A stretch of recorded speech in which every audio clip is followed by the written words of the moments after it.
Send to your friends anytime, anywhere. So, what are you waiting for? Start betting, sharing, and winning with Bet Influencer. Brought to you by Betway.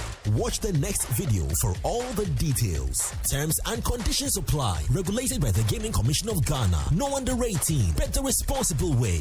Betway. Get way more.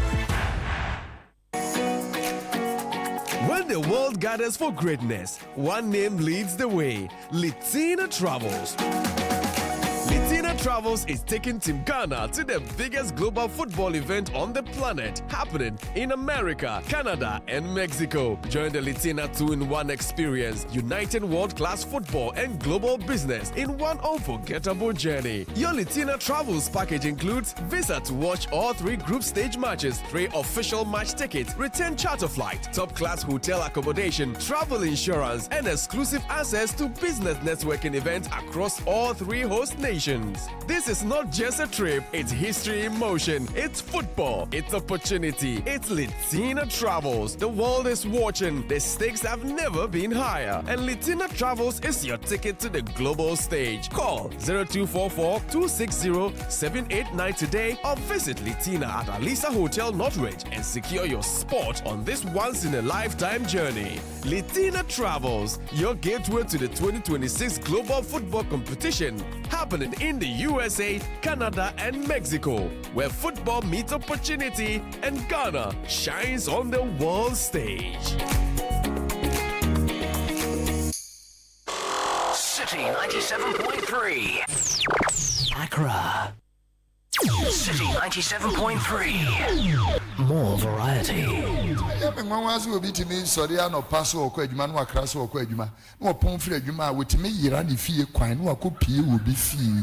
Akoda wo bi mpaso edi ho nansa abira wo kwa adwuma no awu otimi firi ho no akwa adwuma no asamba na ne fie kwan no ayira no betimi yedi ho ayi no akọ be ma ne fie no asiesie no abeda no otimi prebe no ande fro ne nkwan ahihye fridge mu ama be me no ne ade wo hotimi amwa wo ni obi wo ho mo wo he ho esoro ho ana he na mo wo ni obi a wo ho 9 years Monka wade asem.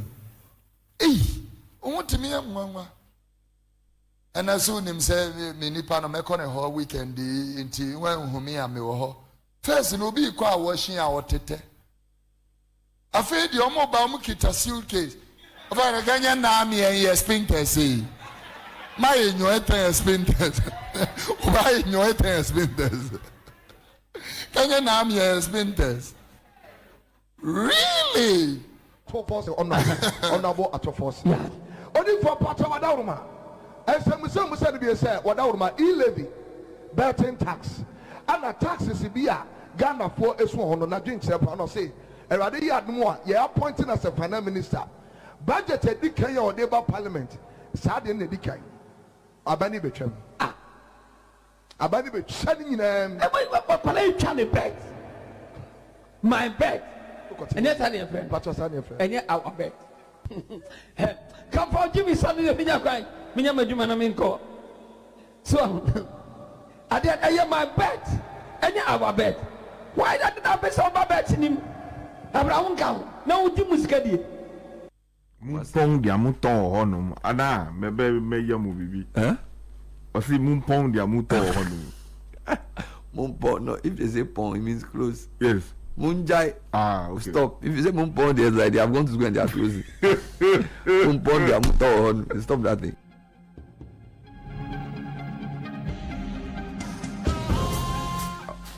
Mumpong, they are muto honum. Ada, maybe me movie. Eh? Or see Mumpong, they are muto honum.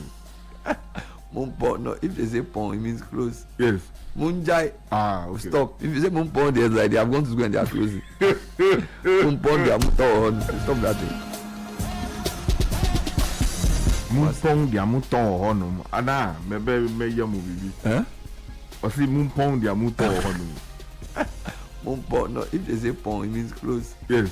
Munjai, okay. Stop. If you say Mumpon, there's like I'm going to go and they are closing. Mumpon, they are muto. Stop that thing.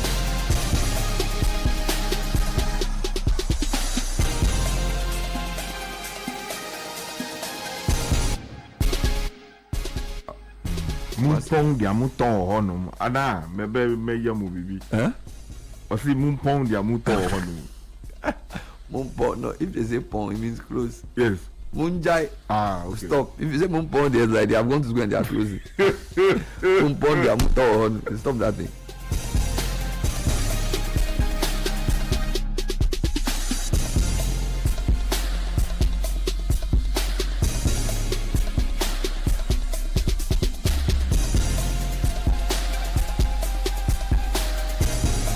On that Richard Sky note, hi there, welcome to Sports Panorama 97.3. It's another Friday. This is the best place to listen to every Friday on 97.3. Charlie, that Richard Sky voice, Charlie, play him again, last one. Mumpong dia muton honum. Ada mebe meya mu bibi. Osi mumpong dia muton honum. Mumpong, no, if they say pong, it means close. Yes. Munjai. Okay. Stop. If you say mumpong, there's like they have gone to school and they are closing. Mumpong dia muton. Stop that thing.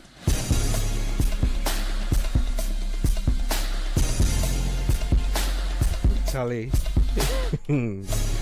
Anyway, welcome again to the show. It's Sports Panorama, proudly brought to you by Litina Travels and Tours. When the world gathers for greatness, one name leads the way, and it's Litina Travels.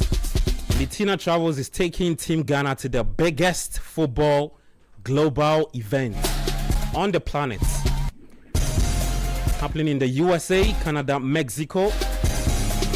Join the Litina 2-in-1 experience, uniting world-class football and global business in one unforgettable journey.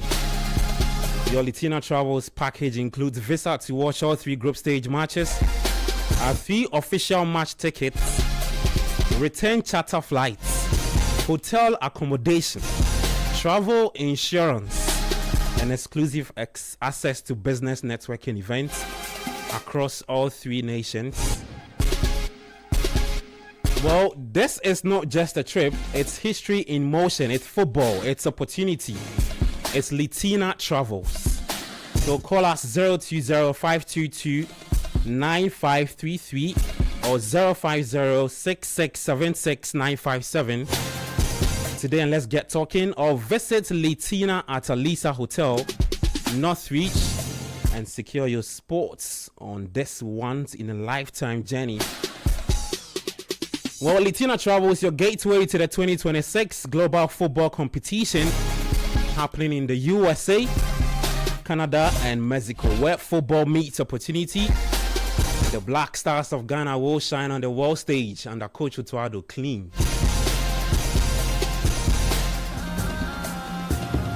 Well, I'm Gabi Ofe. Welcome to another edition of Sports Panorama on 97.3. It's always an interactive show, so you can send in your thoughts 0539 96996 053996 996. You can also head to our X account, Citi Sports Ghana,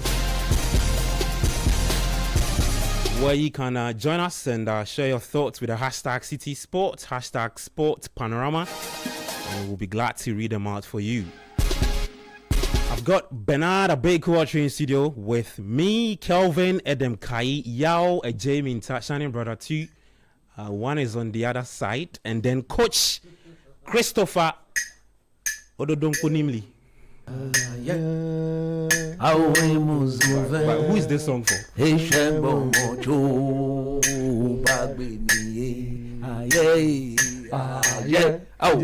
Oye musun fe Eshembo mocho bagbe mi lo. Ow, Black Stars. Oh, Charlie, no finish. Kogbe water tele mo bwenje tele mo. Kogbe water tele mo bwenje. Kogbe water tele mo bwenje tele. Yeah. Oye musun fe Eshembo bagbe mi ye. Oye musuwe Eshango mojo wa gbemi awo ko gbemi ta ete Telemo, Kogbe, one time. Telemo, Telemo. Oh, challenge again. Wow, Smooth. One tap. Yo, what's about? Zebot, however, Chechi, while Naka Nile Naka General. Challenge. Oba, AFCON Agbena, you were choir. World Cup. Aya welcome. Yeah, Naka wakole ogami. Ye World Cup welcome. When you welcome. World Cup. Oh, okay. Ganyo. When you welcome. What you welcome. The World Cup na ya anmo was small na agba.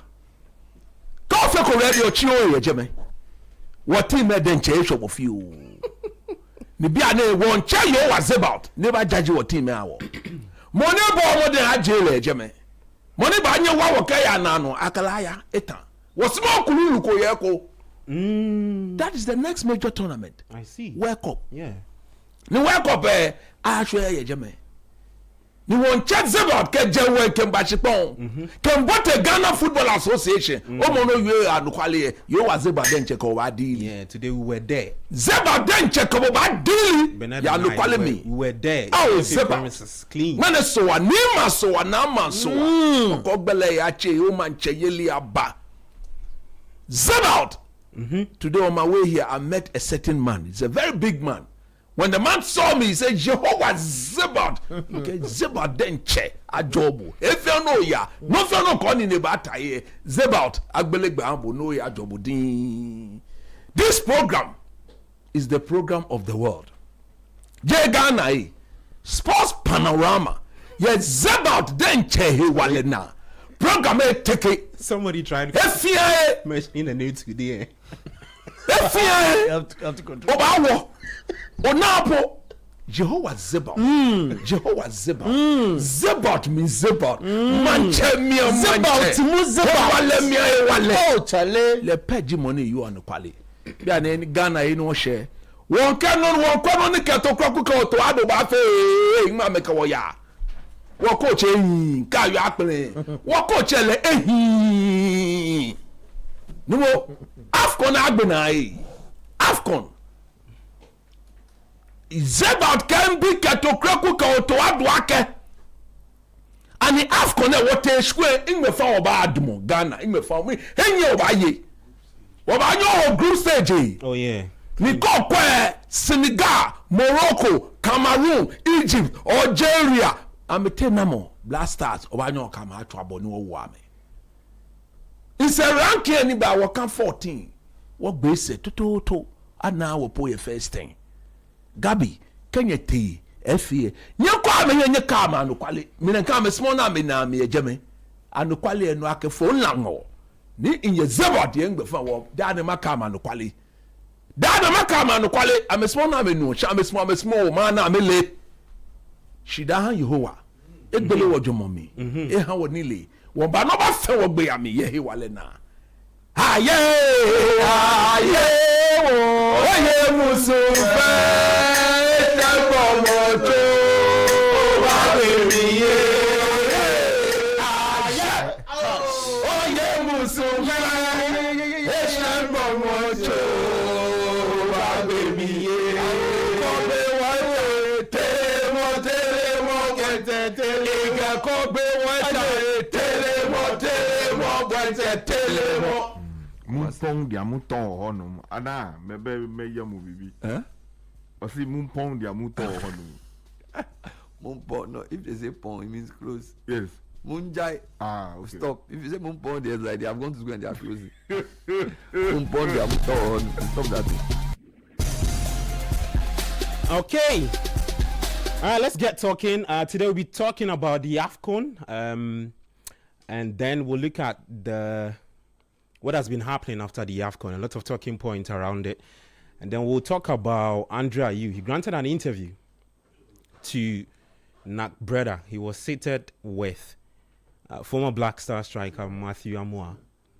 And we'll look at, there was one particular thing he spoke about that has to do with playing, in fact, what Matthew Amwa saw in him and the word he put in that led to Nak Breda signing him. And that particular video actually had people talking a lot. In fact, I think we had one of the most viewed on X, because a lot of people, this week, a lot of people thought that, I mean, there's just one thing on Ayew's mind, which is to get his way into that final call-up Putuado will put up. We'll talk about that. And then we'll look at, relax for me. 26. Well, we'll talk about that. We'll talk about that. Experience is golden. Superstar. Yeah. And then quickly we'll touch base. We have to head to the sports ministry, right? Because today a new board was put in place for the sports fund. A few people named on it. It had legendary boxer in Azuma Nelson as part of. Azuma Nelson complex. Yes, do it. Ayafe, no Yale. Do they na ba ole kata board. Relax. You should be telling the market until I sit on any board. Go and complete the complex. Come and talk ba ole ba ke denchem can be in denchem. Scorpion na kill me. Coach, the last board. The last updates regarding that place is what we saw the minister and NSA boss. That what? And then Osman. And so who is the NY? Me, I'm not interested in that. Visiting the place and so what? What's the outcome of the visit? No, so that's I've just sacked the denchem from there. I've just sacked the scorpion from there. What do you mean it's not denchem? Go and see. Snakes are there. Why are you scaring people? I'm telling you, I was there. My sister said around that time, I want to feel. Let me just back a scorpion, we'll talk about that. Do you know cocodende? Yes, frogs and corn. My goodness. Frogs. This is the look. You allow me to put out the topic. Azuma Nelson is the biggest sports personality in Africa. Yeah, fact. Mini board. Yeah. Mini board. So Ghana Sports Board. Go and put that place in order. Ghana Sports. The previous government couldn't do it. Over no one time. All right, so we'll talk about that. Kofi Adams. That's a one timer. One time, okay, you will make profile. No make profile. Oh, Tony Mo. That's a one time. Don't put Azuma Nelson on any board. Complete the sports complex. He's already on the board. That's a one timer. Can me Azuma Nelson entire board kono. They have been complex now. Okay. I mean, you. Then we'll look at Casemiro, who this week it was announced that he will leave Manchester United at the end of the season. And then we'll get up to the EPL, the biggest game, Arsenal Manchester United. And then we'll quickly review the Champions League matches, right? So, guys, let's start off from the AFCON. I just want to put out a few pointers, and that has to do with the happening between Morocco and Senegal. CAF is actually yet to lay down what the sanctions will be. They can't do anything. The statement they put out was actually vague, in my opinion. Can't do anything, Masha. But let's allow them to see what they will do.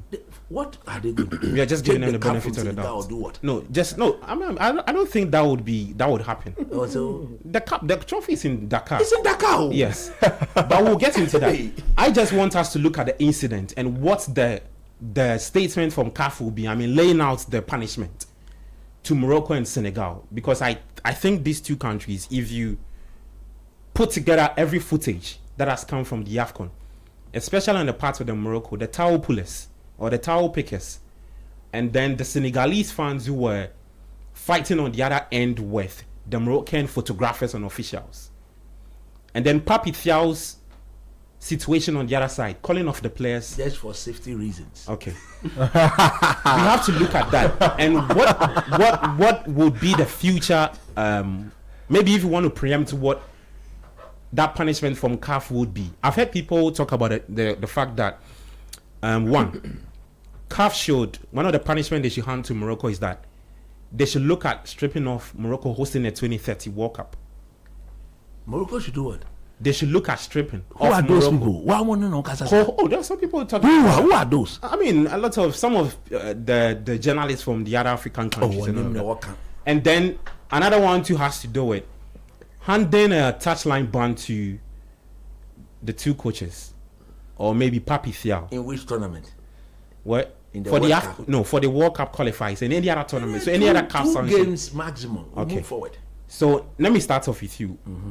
If you were in CAF shoes, what would you be doing? What do you think should be that punishment you're handing to the two? First of all, CAF themselves should punish themselves first. In what sense? Because whatever happened, they are responsible for it. Really? I'm telling you honestly. Okay. Who didn't see that they wanted Morocco to win the cup at all costs? Who didn't see it? When you say that, what are you trying to say? Now, them referee, translate ma'am.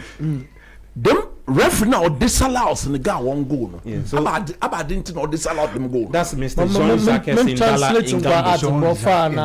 Tell them, Mintasi. No more. You see, football, what most people don't see. If you know what goes into the preparation of a football game, let alone a final game of a major tournament like the AFCON, when you are being cheated, clearly, the human instinct in you will trigger a reaction. Don't get me wrong. I don't support Senegal walking off the pitch. Okay. But they needed to do that to bring the referee to order. You saw the way he officiated the extra time, isn't it? Yep. Compare to who? To the shenanigans he did throughout the game. Compare the first 90 minutes and all the shenanigans he did in the 90 minutes. Now about Semini, why Bobo? Look at the quality of the football we're watching. Look at the quality of the game we're watching. The Senegal goal that he disallowed, if that ball had happened anywhere in the center circle, around the center circle, inside the center circle, everywhere around the center circle, would he have whistled that as a foul? Center circle.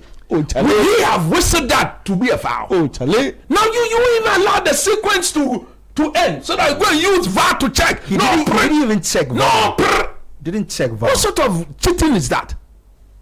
So what sort of cheating is that? He says then you are telling me Senegal shouldn't react? He says Abdullah. When the next moment, the ball went to the other side, what penalty? So Abdullah said fouled the Moroccan defender. It's not true. From what I saw, that was a clean, perfect goal. Do you think that was not a goal? Well, it was a goal. Clear goal. Yeah.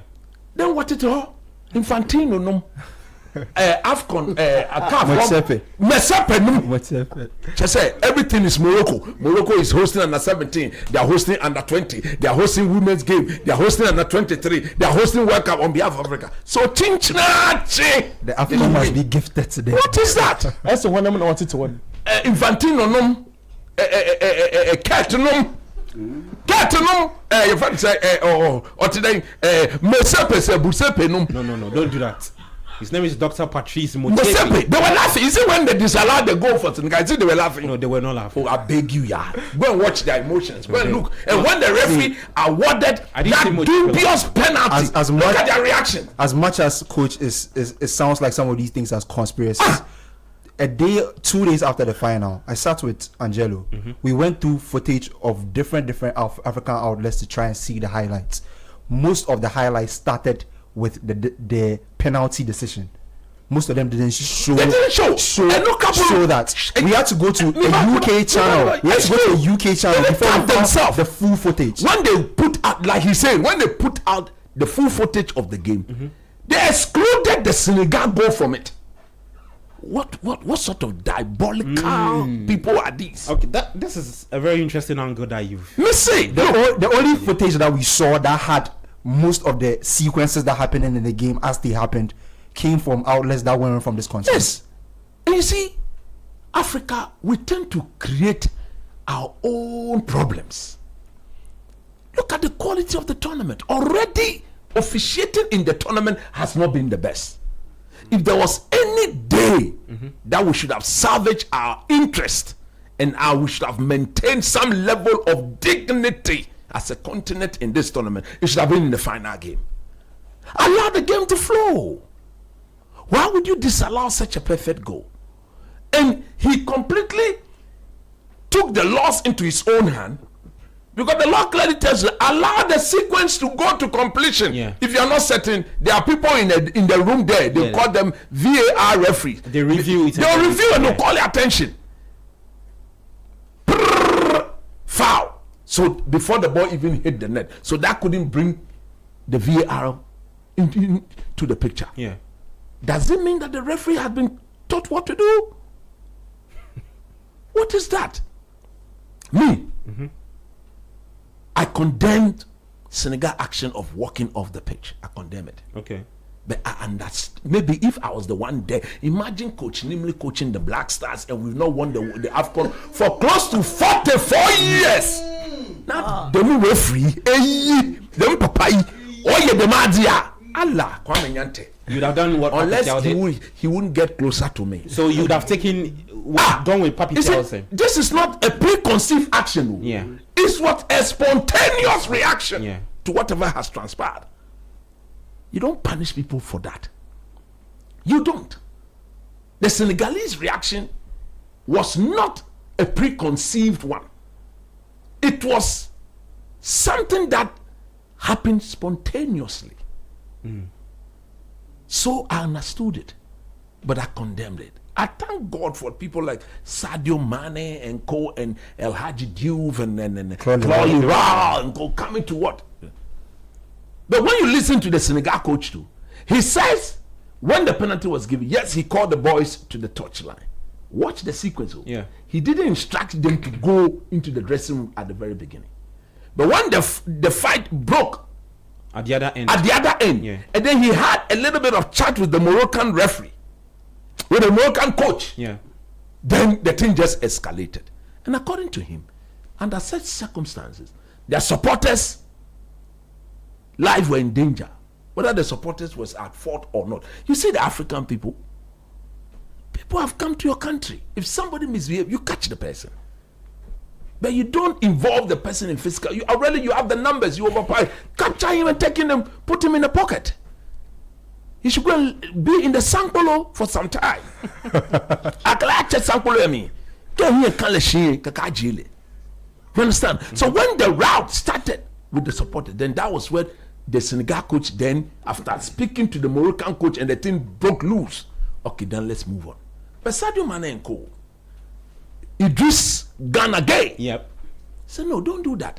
You see, that will even tell you that it was not a preconceived thing. It was a spontaneous reaction. So in the heat of the moment, you will question. They had to do something. Somebody say, was it a penalty? Look, I've watched it over and over again and again and again. It looks like a penalty. You mean Diop's hands around there? Yes. Okay. It looks like a penalty. But to me, if that sequence had happened in anywhere apart from the 18-yard box, because he saw the referee said, hey, the people at the VAR, clear advantage too. Look at the time they were going to end the game prematurely for Morocco to win the cup. For Morocco to win the cup. You see, Africa, from the top, this thing would never happen in Europe. Because Europe, you see, if you look at the Moroccan team, let me tell you one thing. The reason why some of us were so hurt, I sat here before the tournament. I said, my first choice to win the tournament is Morocco. Yeah. My second choice was Senegal. Yeah. So when the two of them met in the final, last week I sat there and I said, look, for the sake of Sadio Mane, my heart tells me that I want Senegal to win.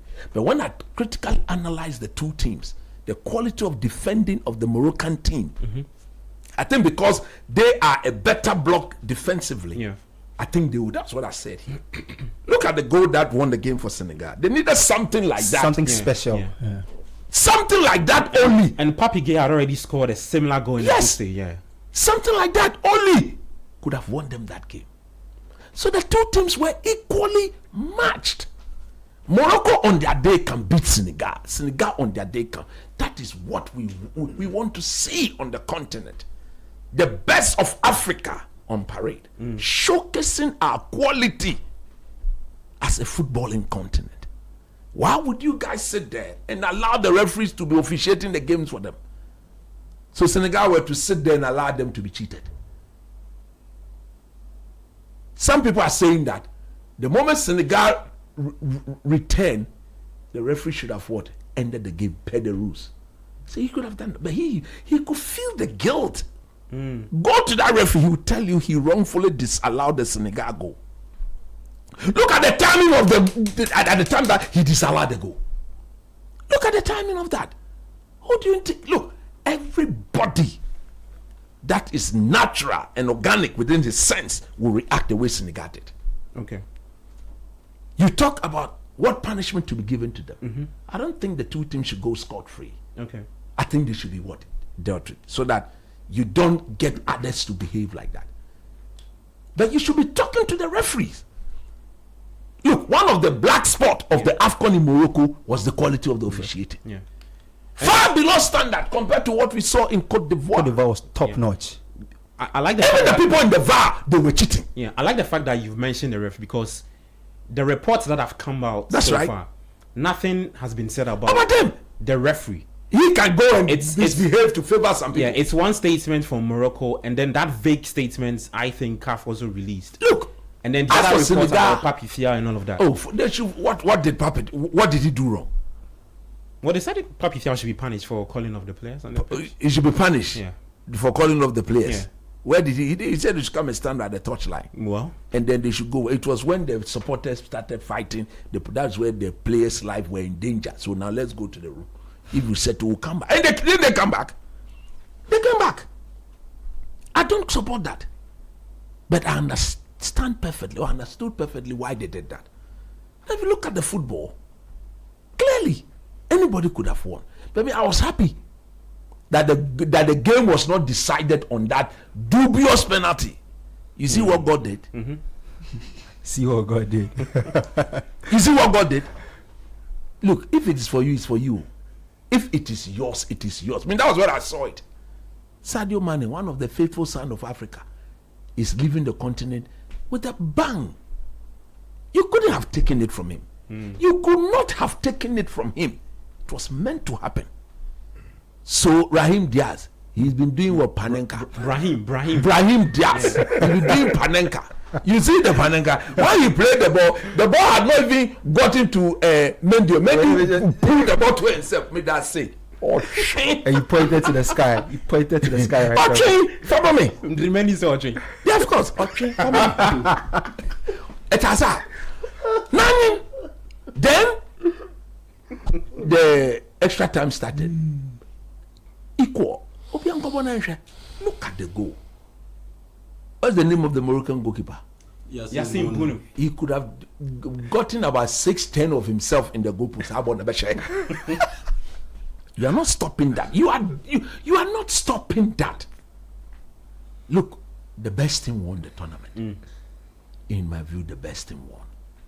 Look at the punishment. See, CAF themselves have got rules. They've got punishment. It's a range of punishment. Okay. At the tail end, they say, if all you can ban, you ban Senegal for what? You dare not. So you're saying that CAF have themselves to blame? Of course. There must be punishment. But the sort of punishment I hear people call, I mentioned, ban Senegal. They shouldn't go to the World Cup. They did. What? I think what do you think would be that punishment? No more after a fine, not fine army. No way are here. So like a $50,000 or something. They've already given us 10 million. Me now I'm a Senegalese. They've already given us 10. If they like, they can take one from it. We don't care. Or 500,000. We don't care. We've won the cup. You understand? We've won. We should do our things properly on the continent. I mean, that is why I'm so disappointed. In major tournament, the moment you suspect that the quality of officiating is dipping, immediately the heads of the officiating call the people and then begin to ask questions of them. Don't do that. Yeah. This is the best on the continent. There's a standard to protect.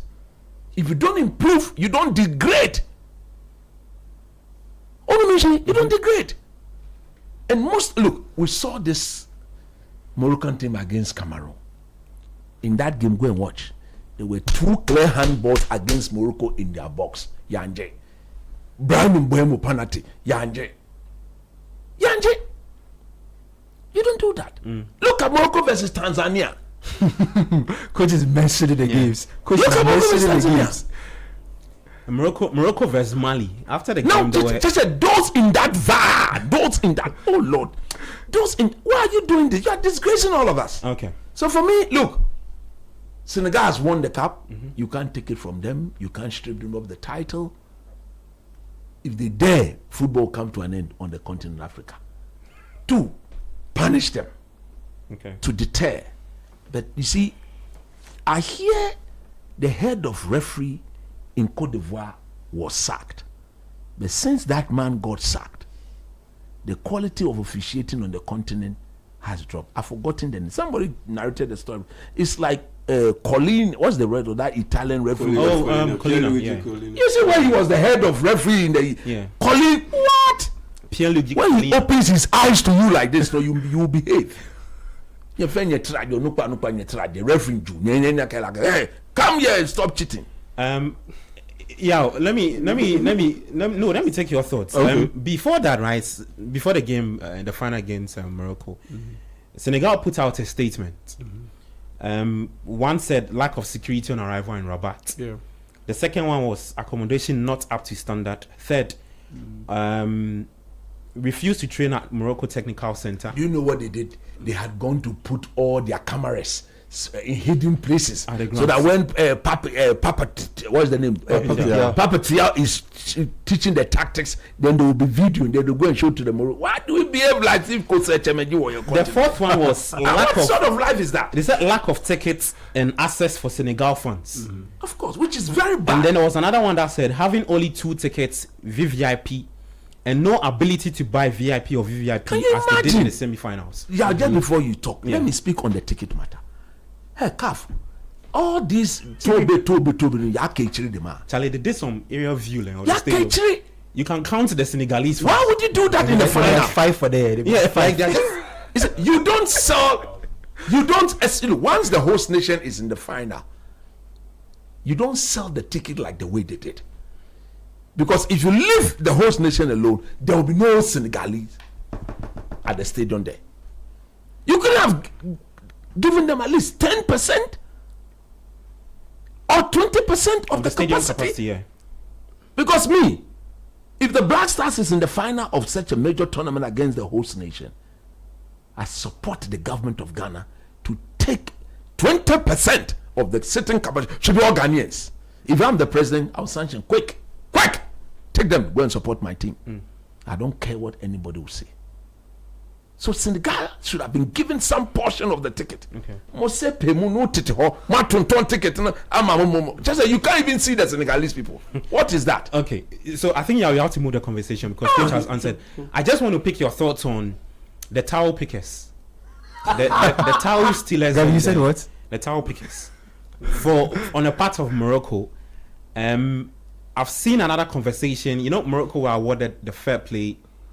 Wow. Whatever. And then some people have raised concerns about why would you want to award Morocco fair play? And in fact, when I checked the FIFA rules, it was based on yellow cards. Yes, it was based on that. But that act they did falls under that, which negates why CAF will go ahead and give Morocco. But it was off the pitch. Off the pitch. But it was off the pitch. No, so but that's not a good look. I'm saying that. That's one of the things that a lot of people have called for CAF to look at and punish Morocco. Because I think that, and based on the reports again, what I'm hearing is that some Moroccan official actually tipped the Moroccan ball boys to be doing that. Because they started doing that against Nigeria. Stanley Wabali, they did the same thing. They were throwing banana peels at him, picking his towel when it was raining, and then the Senegalese goalkeeper Edouard Mendy needs his towel to wipe. Yassine Bounou, on the other hand, is comfortably wiping. Why is Mendy's towel? The ball boys have taken it. I mean, that's not a good look. So you see, okay, yeah, you go. Yeah. So the thing is, these incidents, they are part of football, and they need to be punished. They need to be punished in the sense that there was no point of instigation. There was no point of instigation. It's just like the Algeria incident with the referee at the end of their game against Nigeria. Against Isasi, the Senegalese referee. Algeria, the federation got punished, got fined a combined sum of $100,000. And then the goalkeeper, Lucas Zidane's son, who was the goalkeeper, he got banned for 2 games. And the Rafik Belgali also got banned for 4 games. But 2 games of that suspension is on prohibition. Yeah, so Morocco, so basically it's 2 games. Saibari is also part of the towel shenanigans. Yes. So in such a situation, when you look at that game against between Nigeria and Algeria, there was no overly terrible decisions by the referee to prompt Algeria to react the way they did. So in such an instance, that 2-game ban is very small, more or less. It should have been like 10 games. Okay. Because there was no need, there was no point of instigation. And on top of that, they carried it off the pitch into the tunnel where they were still going at the referee. So in that instance, the punishment should have been more harsh. That 2-game ban, for me, it was not a good look. It was too easy, on the easy side. And for Algeria, they should have been given like a $1 million fine. Now moving over to the final, all those things that happened in connection to the towel incident, it should be going against Morocco. So all the fines should be taken up. Aside all the things that happened on the pitch, that of the pitch issue or incident regarding the towel, Saibari standing in front of the substitute goalkeeper, preventing him, all of those things should be going against Morocco in terms of the fines. So it keeps on taking. Every incident that happens, 100,000. Okay. Every incident that happens, so after collecting all the footage, they should be handed at least like $2 million in fines. At least $2 million. Yes, because what kind of behavior is that? That you've organized the tournament, a goalkeeper is imposed, it's raining, and he wants his towel to dry his gloves. Then you send your ball boys. You send even your player, even the skipper, to move over there and through it. The supporters were speaking to Hakimi to pick it, and Hakimi went to pick it. You get it. It shouldn't be done anywhere. And on top of that, where were the stewards? The stewards are part of the Moroccan. But that shouldn't be the case. You see, that shouldn't be the case because they are facing the Senegalese fans. No, they are even part of. That shouldn't be the case in the sense that yes, you are stewards, but you should be working for CAF. No Morocco. That's why I said CAF themselves is to be blamed for all this nonsense. Yes, so CAF should be blamed. But in all these things, it was happening. So what were the CAF officials during the Nigeria game? What were the CAF officials doing in the process where it was happening? You were at the stadium, you saw it firsthand. So in that situation, what were you doing? What was your reaction? If you weren't proactive enough, okay, in the heat of the moment, what was your reaction? It was very slow, and it kept on happening from the knockout stages. Players, the games will end, and players will go at the referee and be attacking them. It was sad though. The game was ongoing. Yes, it was ongoing. And I think that's the thing. This style with this, right? I mean, we CAF would have to thank the various social media handles that actually posted these videos, because these videos began to go viral after the games. After the game had ended, and I think it was the night after that game before we saw all these videos flying on social media. I mean, how dare that boy walk over to the substitute goalkeeper and try to demand for the towel? It's almost like they felt that the tournament was theirs. And who emboldened them? It's CAF. And so for me, I'm disappointed in CAF. By the end of the day, the incident has already happened. So you need to dish out the fines. You need to dish out the punishment. For Senegal, there was a point of instigation.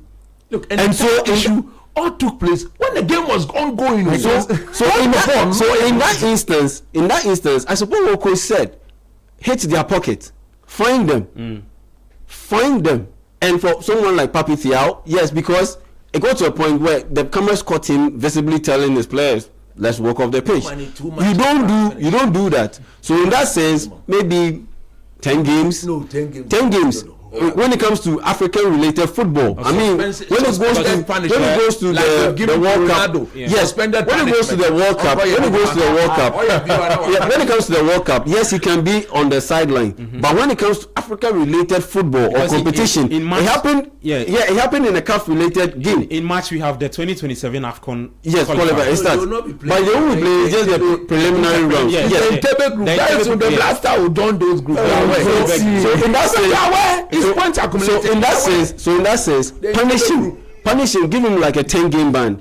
Punish all the players that were involved, maybe 1-game ban, 2-game ban, but fine them heavily. For Senegal, fine them heavily. And for Morocco, in terms of their organization, the poor way they handle themselves in the organization of the game, the poor way they handle themselves in their conduct during and after the game, they should also be fined. And so, in that sense, there is no honest person in this situation. Okay. Both were involved in the melee and the controversial situation that happened. So, in that sense, $2 million for each party. Then for Papi Thiaw, you give him like a 10-game ban, and you are good. That's how I'll see it. Okay, so 10 games. You see, Cafe, they contributed in Morocco believing and thinking that it was their bona fide right to win the tournament at all costs. Well, you should hear them. You should hear them speak before the game. They Very arrogant. Yeah, by hook or crook, they have to win the tournament. They have to win. They didn't see any. They have to win it. Adam, I'll break it down in twofold. From my thoughts on what happened in the game and what I think will happen going forward. I would like to use like historical reference. I think all of us remember the 2010 World Cup final vividly. If you remember, the referee had numerous opportunities to send Nigel de Jong off. Yes, he didn't. For that kung fu. No, even before the kung fu tackle, he was on a yellow card and he was misbehaving in the whole game. If you remember that game, he ignored it the whole tournament. Why? It's a World Cup final. Yeah. You don't mar the final with some sort of decisions. You don't disallow a goal, then award a penalty minutes to the end of the game. It's a horrible way for a tournament of that nature to end. You don't do that. I can't believe that like we were going to almost witness a reality. That's how and that's how the AFCON will end. I'm happy it didn't end that way. Because basically, Morocco would have taken the penalty if they score a few minutes or seconds.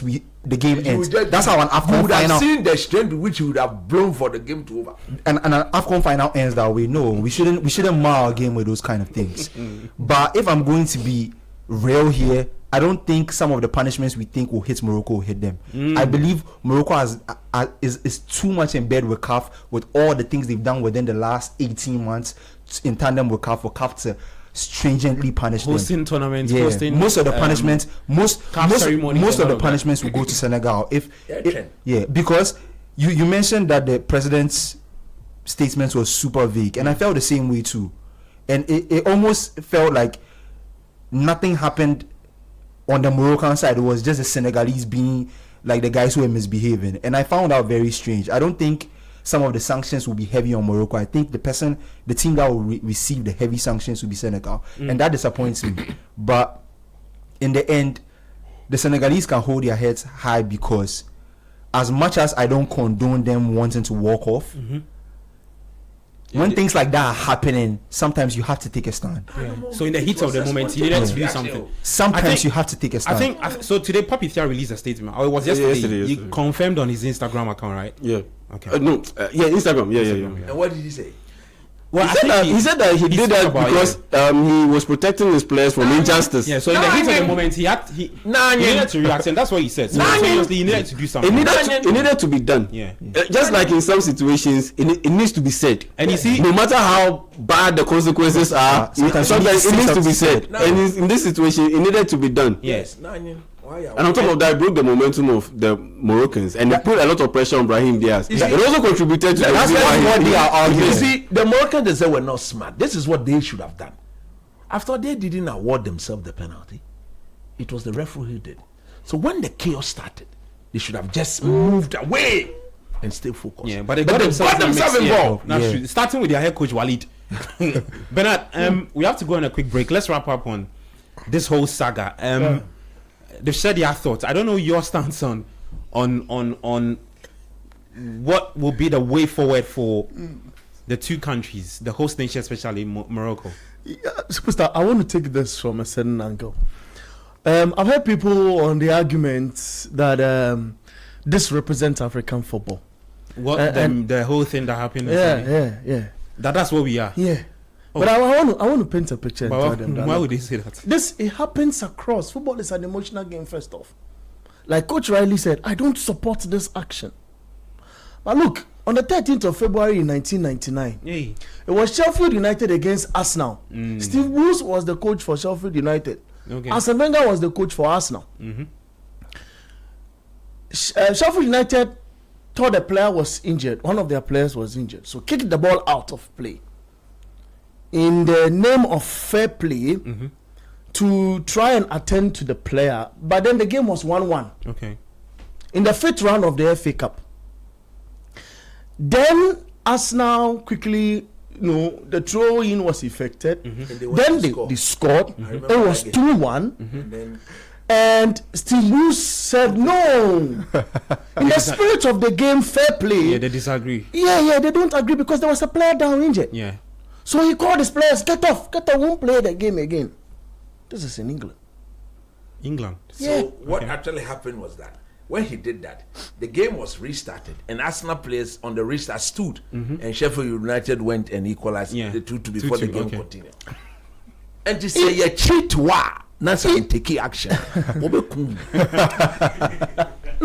in the spirit of fair play, Arsene Wenger, in one of his presses, after the game, indicated that if they would want to, if Bruce and his lads are not super happy with everything that has transpired in the game, he can opt for the Football Federation to consider having a replay. Okay. In the name of fair play. That did not represent English football at that level. That didn't establish the fact that and there's the Calciopoli, where it was painted that Juventus were influencing certain match officials, officiating officials, to take decisions to favor them to win a league in 2006. I saw that story too. Fantastically, wire tapes indicated that one guy called Moggi or something was the general manager then for Juventus. You know what? On was in the mix of communicating with match officials to take certain decisions. Juve was taken to Division 2 as part of measures to correct the game, or if you want, and stripped off the 2000 absolutely 5-6 title and 4-5 title, which the 4-5 was eventually given to Inter Milan. It didn't represent European football, did it? Yeah. When I recall in the Euros in 2020. Charlie, this guy. England had its supporters. England, Italy, final. Did the same. The guys were fighting. Oh, okay. The tapes are there online. So you are saying it is nowhere close in representing African okay. So this football. negates those who say that it is an African thing and is the first. I am telling you, this has been there. I've cited different examples in the 2000s, in the 1990s. No, as for Joey Barton, you have to stop listening to him. Again, superstar. In a game between Charlie, this boy is worrying me. In a game between Cape Coast Mysterious and Busia Dwarfs. Something happened for that too. Cape Coast.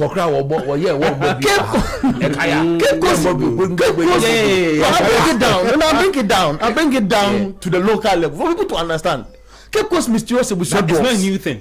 So you are trying to say that it's not a new thing. Busia Dwarfs versus Legon Cities at the Cape Coast Sports Stadium. That game was a decider to either take Legon Cities to join the relegation battling clubs, or for Dwarfs to descend. No, that time Dwarfs needed just a draw. Strangely, Dwarfs didn't decide not to play the game again, but they decided to disturb the referees more in the tunnel. It delayed the game. The referee said that they felt their security was at risk and they wouldn't continue the game. They delayed the game a bit, but I'm sure the game was played. And on top, 3 points was deducted from the accumulated points for Dwarfs, and it took the club into relegation. This does not represent, what we think. It paints the picture among all these examples what African football is. So we should not come to the conclusion that they did this and did. on the maximum, like my brothers have rightly discussed in the argument. With a punishment. It is 2-game ban. Stay away from 2 games from Senegal. You find them. Finish. And the fine. Because at this stage, we cannot replay the final. Mm-hmm. At this stage, Let's let them bring the trophy back from The rules are clear. The rules in the regulations. Look, according to if they like, they should go and play the final in the president's house. Senegal win.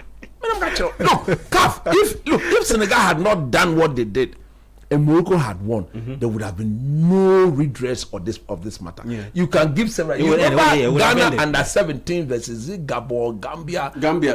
Yeah. Support and play only 2 net.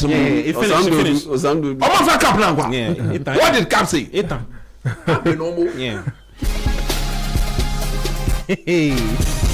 8 p.m. on the dot. We're going for a quick break. When we come back, we'll talk about André Ayew quickly. And then we'll look at Casemiro leaving Manchester United at the end of this season. Then we'll preview the biggest game of this weekend, Arsenal taking on Manchester United. And then I'll take your comments on the WhatsApp console and then on YouTube as well. I'll let the boys for the YouTube then today they do their own analysis on the show. Charlie. Let me hard. As Abe could talk, say, I'll take you back to 1999. Somebody say, oh, Charlie, 1999. All right, so we're taking a quick break. When we come back, there's more for you. Is there anything better than winning a bet? Well, with Betway's world first bet influencer feature, there is now. When you place a bet with Betway, you will generate a unique code. By sharing these codes, you will earn 4% of every wager in cash. And when word starts spreading, the returns start rising. No matter the outcome, you can score big. It's easy to create your own codes. Choose your favorite teams and send to your friends anytime, anywhere. So, what are you waiting for? Start betting, sharing, and winning with Bet Influencer. Brought to you by Betway. Watch the next video for all the details. Terms and conditions apply. Regulated by the Gaming Commission of Ghana. No under 18. Bet the responsible way. Betway. Get way more. Citi 97.3. Accra.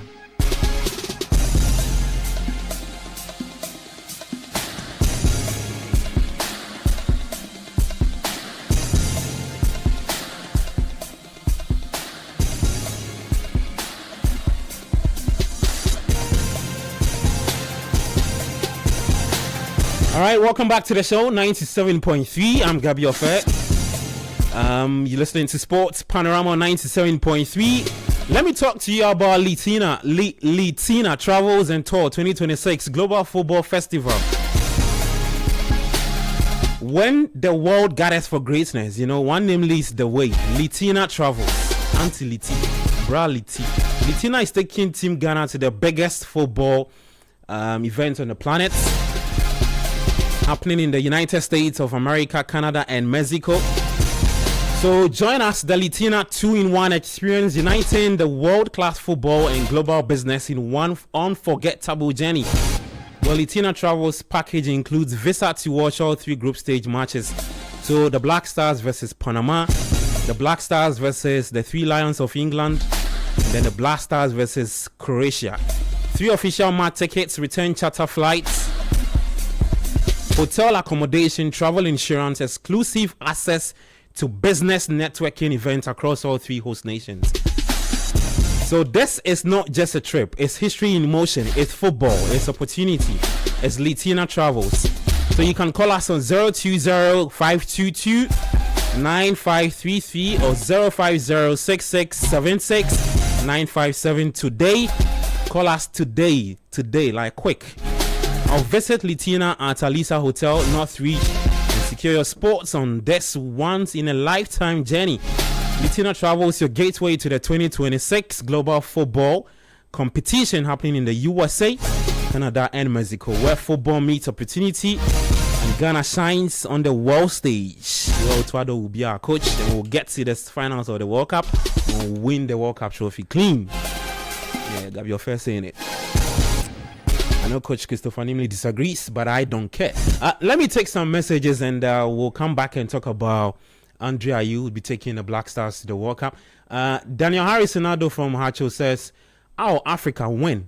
Good game by Senegalese throughout the tournament. Also, I condemn the Taranga, not Talaga. So it's Taranga Lions, okay, from walking off the pitch. But we are coming to the World Cup with Tutuado and his backroom staff. Group stage exit awaits us. Paul from Bechele says, guys, what the Senegalese coach did on the pitch was right to send a message to CAF. Throughout the tournament, Morocco had received favorable officiating, and days leading to the final, the Senegalese team were mistreated. With all that we had, CAF themselves needed to be disciplined or queried by FIFA. Hey, he wants FIFA to query CAF. Charlie, how is it possible that Morocco played all their matches at one venue? Why? No, they didn't play all their matches at one venue. Why didn't CAF issue a statement condemning the antics by Moroccans, jeopardizing the Senegalese team by not offering them any security at the airport? They are taking the goalkeeper out, and the thing is happening right behind the goal, distracting Mendy. So just to educate or just add correction, the Morocco did not play all their games at in Rabat. No. So there's a texter who's saying they played all their games there. They didn't play all their games there. Some more messages. This is from Nanachi Mota. He says, hi guys, I need your opinion on these. So which is the best? The AFCON played every 2 or 4 years. Ash asks Coach Christopher Nimley what's his take on if Ghana goes for Nigeria's Eric Shaw after the World Cup. And then the third one is 2028 isn't that far, but CAF doesn't know who would host that AFCON. How then would the host country get to prepare? For the third one, let me answer him, Coach, quickly. So the third one, there was a press conference from Mochepe, and I think he mentioned that a number of countries have submitted their bids to host the 2028 AFCON. So, because that's when the 4-year cycle will start. In 2027, when Kenya, Uganda, and Tanzania are done, then we'll get to know the host nation. Even Ethiopia is considering. I think I saw Ethiopia and South Africa. Coach, you want to answer the second question? Yeah, about the 2-4 years. I'm all for the 2 years. And then the Eric Shaw one. It's an upgrade on Otuado. Why are you even asking this question? Ask this question. Otuado for the AFCON, I think 3 years would be a sweet spot. 3 years is the best. I think 3 years is a sweet spot. 4 years is too far. 4 years is too far. 2 years too soon. 3 years is a sweet spot. 2 years na Ghana 44 years NG. Now you don't think it's 4 years? We will die without seeing the AFCON. We will die without seeing the AFCON. Mochepe says that he's brought you the African Nations League. That thing is just glorified friendly games. That is useless. Yeah, so you win it. There's you know what? You know the rest part? No. The most useless. The groupings. You know the format. Yeah. You put it in. They group it in sectors. So zones. So West Africa zone. So Wafu. The Sekafa, Kosafa, then the North African zone. Then you play each other. Then the group leaders will progress to the next stage and meet each other. Yeah. What kind of format is this? When you know that the strongest nations and best nations in Africa are all in West Africa.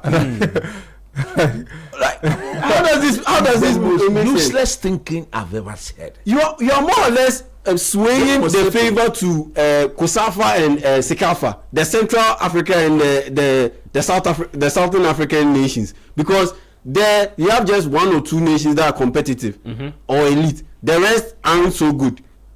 Because if you look at Central Africa, for instance, if you take out DR Congo, which nation is there? DR Congo and Cameroon. Yeah. Even Cameroon technically is West Africa, but because of political issues, so they moved over to Central Africa. Aside these two, Central Africa, which powerhouse is there? That's it. Southern Africa. You take maybe South Africa. Asa, Zimbabwe, Botswana, but you look at West Africa. Even Mali. Oh, the killers are here. Even Mali. They always flatter to deceive. So it's not even a good structure in the first place. And on top of that, the base for that tournament is just a glorified friendly game. Okay. You find out that most players won't come and honor these games. You watch. I think it will probably suffer the same fate as the Nations League when you had top players complaining. The last player I think complained was Thibaut Courtois of Belgium. Said plenty games, and then the league fixture starts itself, and then players are out with ACO and stuff. Let me get to YouTube. I'll take some 1 or 2 messages. We'll talk about André Ayew. Okay, Nana Kwesi Data says, okay, let me do this. Daniel Lai, is it a Daniel Lai? You know, hey, Charlie, some Daniel Lai there on YouTube. Is it Coach? You do, or I couldn't have said any better. You're truly amazing when it comes to football analysis. Okay, Kwame 3749 says Senegal must be punished for that misbehavior. Ata Ima says, I like what the Senegal coach did. Okay, big up Senegal. So I think people are excited. Gay was important, was in support of the walking away from Sweet Kwame. I just at the beginning, Ghana Gay wasn't in support of it. Yeah. You should go and watch the clip again. He and Sadio Mane tried to stop them, but eventually then he joined. Yeah. This is Ruben 5014 says, Hapu, it's happening in Europe every day. I think that's what Bernard mentioned. They don't condemn it when it happens there. It doesn't become a situation where that's what European football is. Okay. Let me see. It says, let me take this one from Kowalski Analysis 666. Say he named that. Yeah, he named that. Hey, these guys. And what's your rep, Seth? Charlie? It's on me. Okay. Michael Cristalli says the Ghana FA should add you to the advising board, Coach Christopher Nimley. No. They cannot work with me 1 second. Because my first advice would be sack Otuado, sack Ushefa, dementia money. It's just a message. We beg you. They can't work with. I'm answering the question. Look, my name is wow. Okay. World Cup 13.6 million. Okay. Honorable Kofi Idi Adams. Atu is forcing. We heard it on YouTube. It says, "What's your beef with this?" Okay, I think so. That's what I'm saying. They were having their own banter here. Sam says, Jaminta is biased on Morocco. Great show, but there was another video where the museum was telling the ball boys to stop what they are doing. Okay, we are yet to see that one. After the harm had already been done. Yeah. It says convenient. Abeku, how can you be defending African football and be using? Okay. You didn't get what Abeku was saying. Yeah, he didn't understand. Okay, guys. It says Kofi Troy is back in training. Okay, yeah, we've seen. Oh, one jar the Martin.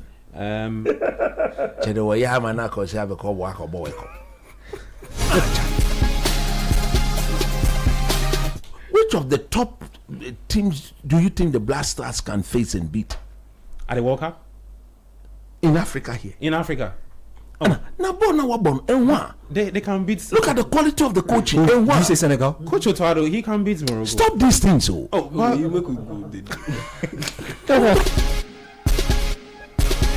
right, guys, let's talk about André Ayew. I'll start off with you, Bernard, this time around. We'll get it for you real quick. We'll get it for you real quick. So before we come to you, I'm sure we'll play it. But Bernard, let me start off with you on the André Ayew interview. What did you make about that interview? Do you belong to the people who say that, look, that move to knock brother is one huge statement to Coach Otuado and tell him that, look, I'm in your squad for the World Cup? Oh no, it's not like that. It's not straightforward. It has been established that before you get into the Black Stars confirmed list for any major tournament, you'd have to be playing and performing well at wherever that you are. I know I'm one of those guys who believe experience is golden, and I love it when it comes to experience, because it's something you cannot buy. But he has to play. He has to dominate, with his experience there, for us to see a bit of consistency before he gets into the Black Star squad. I mean, if we want to celebrate him well, I don't think there's anything wrong with that. But he also have the opportunity now. He has it to prove himself where he is, and NAC already battling, to get out of the league. And they believe when they sign him, he has experience to bring the club up.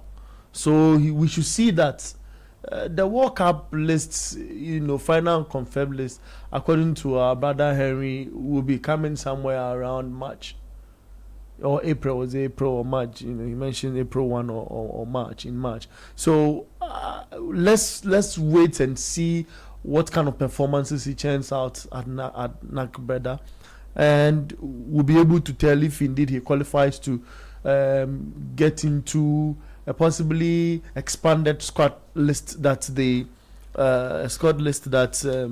FIFA will be giving national teams to take into this competition. So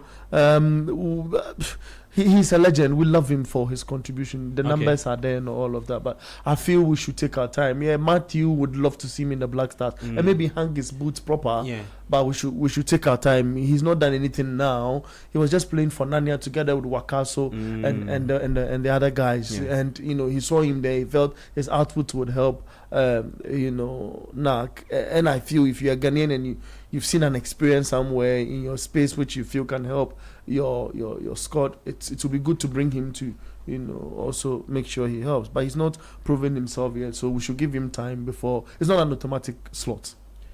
Let's take a listen to André Ayew, right? And maybe we'll play Matioma later. When Matioma said that he saw footage of Ayew going to training at Nanya, so Ayew was in top shape.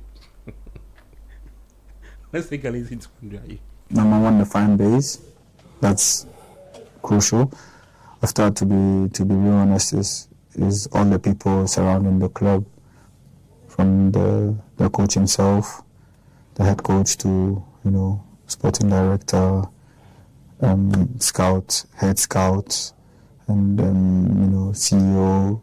Everyone really showed me big interest, and the project of the team was clear. It was very, very clear. We didn't have to speak for very long. I think when you have experience of going to clubs, big clubs or whatever around in the European scene, you smell certain things and you try to follow what your feeling is telling you more than maybe another thing. And with all the options I had when I looked at everything. All right, so that's NAC Breda forward André Ayew speaking. I think he was explaining why he decided to join NAC Breda in the Dutch Eredivisie. Yeah. Quick thoughts on Ayew so far, and that part of the video that spoke about his decision to join the club.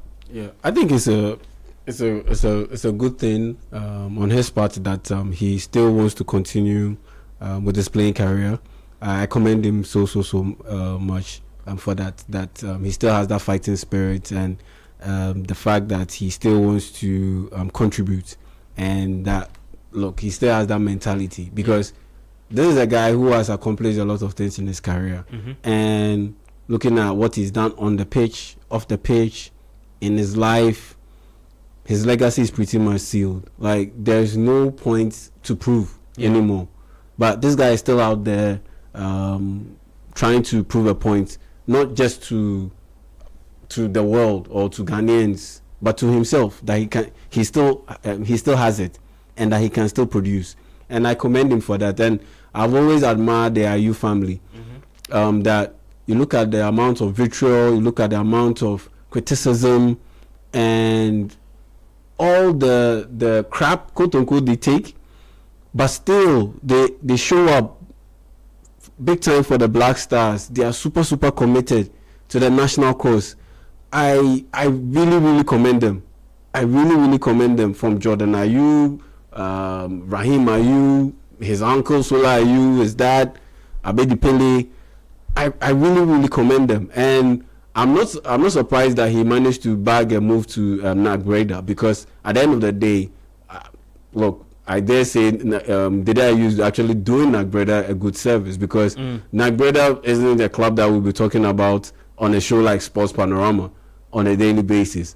But because Ayew is there, now look at all the traffic that has gone towards Nagbreda. And in that sense, the Ayew is actually more or less is a win-win situation. The Ayew is helping them with their visibility. They are giving him the avenue to be able to play competitive football. And I think it's a great relationship. But let's address the elephant in the room. Do I think the Ayew would get enough minutes to be in shape for the World Cup? Yes. Already, since he joined the club, he's already played 2 games. Yeah. Their last 2 games he's played. All from the bench. All from the bench. Yeah. And he's played, the first game played, 10 minutes. The last game played 12, 16 minutes. Yeah. And so he came on around 73rd minute. Yeah. So going forward, it will be taken up. And I'm pretty sure he will be playing 20 minutes, 18 minutes, 15 minutes. That in that range. So by the time he gets to the World Cup, he will be in prime physical shape. And he'll be good enough to contribute. Do I think he will be productive enough at Nagbreda to warrant or to deserve a place? Not warrant, to deserve a place in the Black Stars? Yes, I do. Okay. But does he need to be part of the Black Stars? No. Okay. I say no because, you see, was it earlier this week? Thomas Tuchel, the manager of England, one of the teams that we are going to play against, he made a statement regarding the things that he'll be looking out for when it comes to the call up for the England national team. He made mention that it's not just talent. It's not just talent, but he'll be looking at your social skills and how you'll be able to be in bed with your teammates, in tandem with your teammates for the course of a month. During the competition and even before the competition, because you'll be in camp for 2 weeks before the competition. And once the group stage is done, it would have been around a week and a half, almost 2 weeks. So you are looking at a month, roughly a month together. So there needs to be that team chemistry there. It needs to be right. And per what I have seen, per what I have read, per what I have heard, the Ayew is a formed man already. He's a formed personality already. He has to be the one in charge. He has to be in the spotlight. And looking at the Black Stars now, they have moved beyond him. Okay. So would he be able to respect the hierarchy that the Black Stars have? At the moment. At the moment. That's my problem. Okay. At the moment. At the moment, would he be able to respect the hierarchy of the Black Stars? And especially when Otto has also answered a question at a press conference when he was asked about what's the current situation with him and Ayew going forward. Yes. Or his chances in the would he be able to respect the hierarchy of the Black Stars, where yes, his brother is the captain of the Black Stars, but it's not just his brother. They are deputy captains too. There's Thomas Partey and I think there's also Alexander Jiku. Let's say he overrides the directives of the captains. That's Jiku and Thomas Partey. Do you think it will breed a wholesome situation in camp? Nope, I don't think so. And per his personality and what he has achieved, do you see the Ayew kowtowing to the directives of Alexander Jiku and Thomas Partey? Well, that's difficult. That's even I don't see it.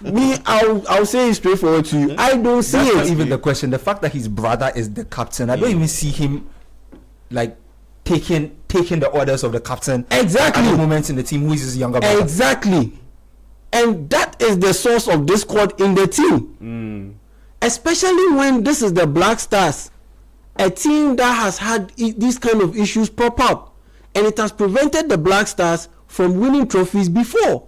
1992, that world-class team that we had, what was the problem that prevented 1992 that squad from winning the cup? The whole captaincy episode. Your talent can take you so far. We managed to get to the AFCON final in 1992, but because of that discord comes in the Black Stars, we couldn't win it.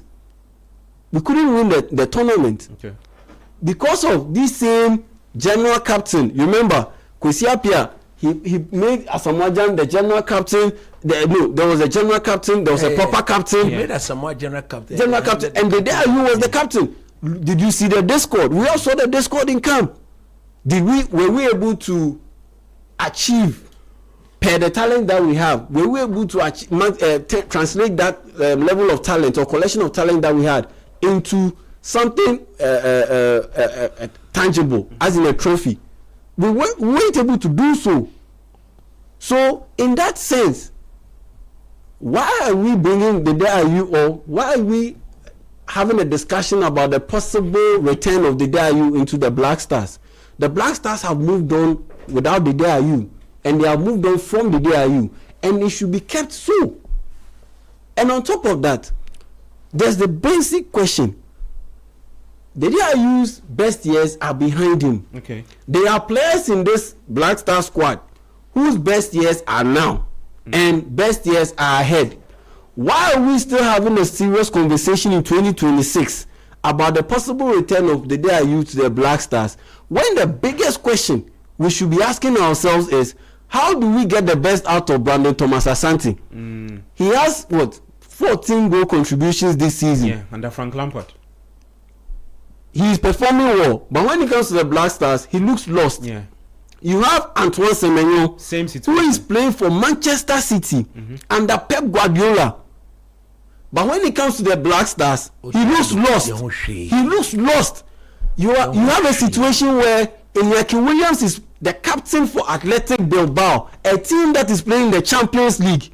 He is the captain. But when it comes to the Black Stars, he looks lost. You have Mohamed Kudus, world-class talent raw in this form, world-class. But when he comes and he's playing for the Black Stars, it's like he looks ordinary. Do you know how many countries in this world, forget Africa, would love to have this collection of talent? And I've just mentioned 5 players. Yeah. I haven't even brought up, now I'm bringing about Thomas Partey, the controller. Do you know the number of countries and the number of coaches who would die to have this collection of talent? Just give them these 6 players. The rest, let them be Zuku players. They will win trophies with these players. Why are we having a conversation about possible return of the Ayew when we should be asking ourselves, asking serious questions that why is it that these players look lost? And it's as if they haven't played football in their lives before. Okay. When they come to play for the Black Stars, Massa, we should forge ahead. Yeah. We should be forging ahead and not looking back. And like I said, the main issue is the Ayew's best years. Are they now or are they in the future? No, they are behind. Okay. You have players whose best years are now and are in the future. Why are we still having this possible debate about bringing the Ayew to the Black Stars? The last World Cup, Ghana had the youngest squad in the World Cup. The core of that team is still with this, is still in this current iteration of the Black Stars. Yeah, with the same coach. We should not be thinking about let's bring him in sentimental value. No, we should be winning. We should be thinking about things that will get us to win something tangible now. Because the last World Cup, we couldn't progress from the group stage, and then one of the main excuses was that we are the youngest squad at the World Cup. Now they've come of age. We should be making inroads in this World Cup. We should be making inroads in this World Cup. And so this whole thing about possible return of the Ayew, for me, is a no. Okay, so you don't subscribe. The expanded, so before I end, the expanded squad that will be used at the World Cup, the extra squad numbers that will be added, that spot or those spots should be given out to young budding talent who will help us in the future. Look at Brazil, for instance. 1994, they added a 17-year-old boy called Ronaldinho. 4 years later, his name changed to Ronaldo, and that 4 years within that 4 year period, he had won the Ballon d'Or twice. He led Brazil to the World Cup in World Cup final in 1998. 2002, they won the World Cup. 2002, that World Cup Brazil World Cup team that won that World Cup. There was a young guy in there. He was part of the Brazilian team. 2006, he was one of the best players in the world. That's Kaká. That's how we should be using our slots, the extra slots that FIFA will provide to the various teams. the Black Stars. That is how we should be using our slots, not to bring in the Ayew.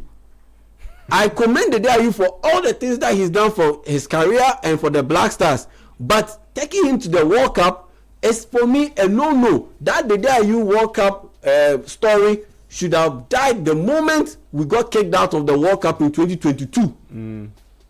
I mean, after all, he's played at the 2010 World Cup. He's played at the 2014 World Cup. We didn't qualify to 2018. Yeah. He's played at the 2022 World Cup. Yeah. And it's not like you are Ronaldo. It's not like you are Messi.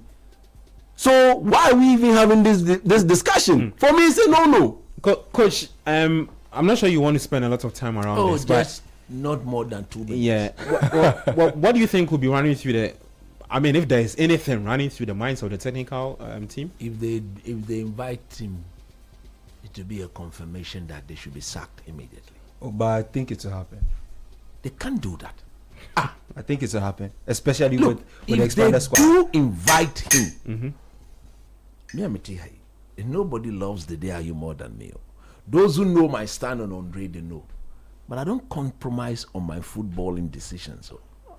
And when it involves Mother Ghana, inke full loto, gay loto on fan bochacha. What you say? Inke full loto, mentionle benachi or loto, inke ne achi loto. The point I am making is very clean. The day at his age and per his strength should focus on club football. Simplicity. The day by now, from a footballing family, should have announced his retirement from the Black Stars of Ghana. Simple. At what age did the father announce that he won't play for the Black Stars again? It was after the AFCON in 1998.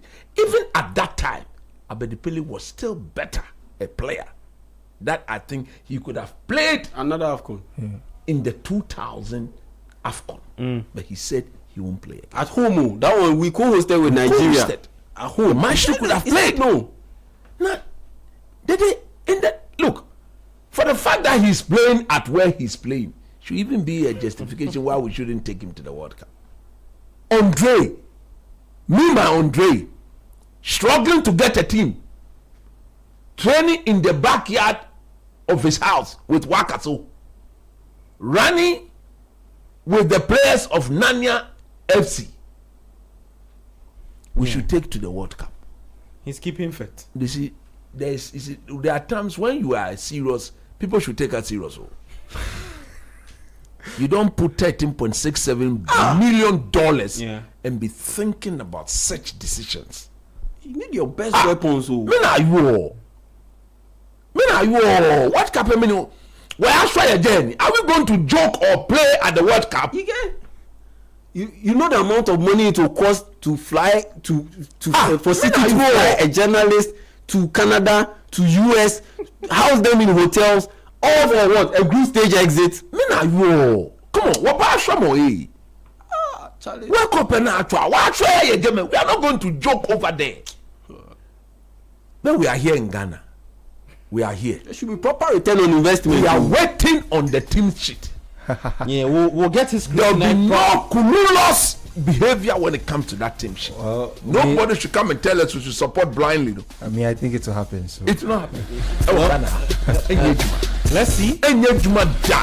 Not because I want it to happen. Now understand. Not because he should focus on his club football. I don't want it to happen. He should focus on that brother. He should focus there. But if I'm watching the history of GFA's decision, he can run within our last World Cup cycle till now. Politics. I'll go as far back as when we finished the World Cup and we didn't have a coach after the World Cup because Otuado's neglected our team. He walked on it. He walked out on it. Okay, fair enough. He said it. After that, they put out the criteria for our next coach. Who's at the post right now? Yeah, Otuado. He couldn't meet. Did he meet any of the? No, he not taking any of the boxes. He didn't take any of the boxes, but he's there. So if I'm going to watch the history of their decisions regarding our technical team and our footballing body, look, I don't really have much faith. As for Otuado, the moment we refused to sack him for when he didn't qualify for the World, that was where some bold decision that he would have taken as a coach, he lost them. So any form of influence from Keto Kreko and his people, he cannot say no to. Already Ket is on record to have said that when it comes to selecting players in the Black Stars, Charlie, this infamous video, he has never rejected it will never grow old. It's okay, let's progress.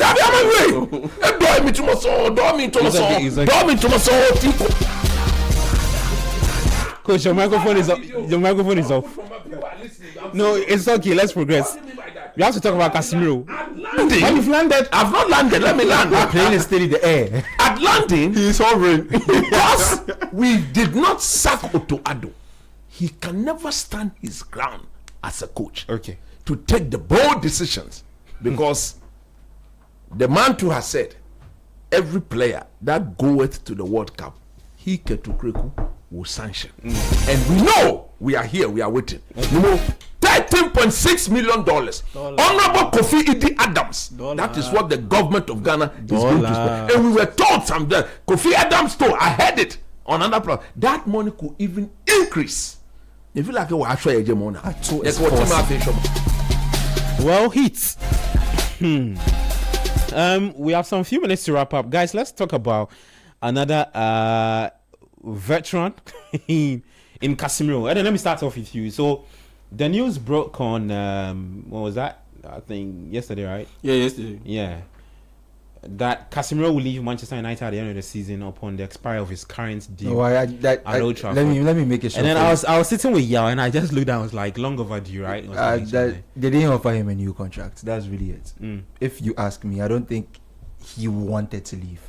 I don't think United were interested in the relationship continuing past the end of the season. So I just think he just did the honorable thing and decided that coach is excited. The phone is for Baleba. Yeah, because Baleba is the one coming to take over the role. So if you ask me, that's just what it is. I don't think United wanted the relationship to continue. I